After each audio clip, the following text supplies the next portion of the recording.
The other very important product of sensory processing, which is really hard to understand for many people, is called motor planning. So motor planning is the ability to interact with the physical world. So your typical child can run into the playground, dive right into something. They run in and immediately they're doing something. They can go to the sandbox, they can go to the slide, they can go to the swings, they can go to the monkey bars, they can do it all. Whatever happening, they can happen with it. Your child who can't motor plan well runs into the playground and stops and looks. And he may have to look a lot. He may or may not do what's going on there. He may only choose things that are passive, like being swung.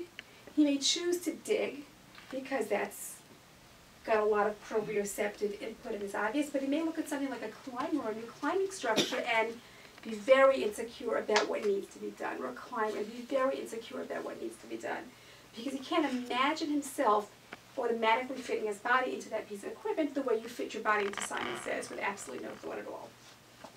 Motor planning relies on two fundamental processes. One is body awareness, and the other is position in space, is body position in space. So for body awareness, put your stuff down for a minute. You don't have to stand up, just put your stuff on the floor.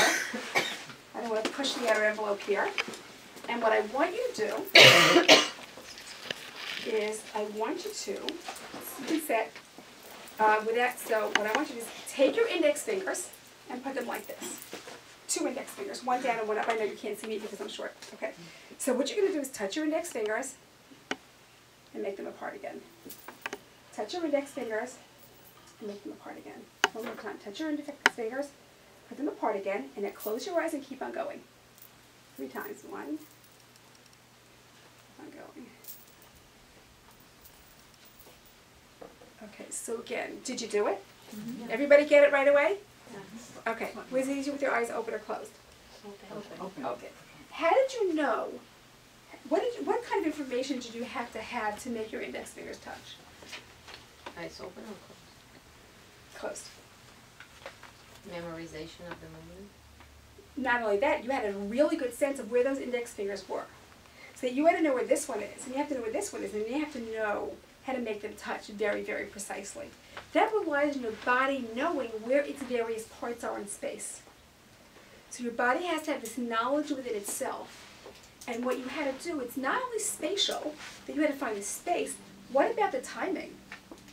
You had to have good timing, because if you went like this, well, one went at one speed and one did, it wasn't going to happen for you.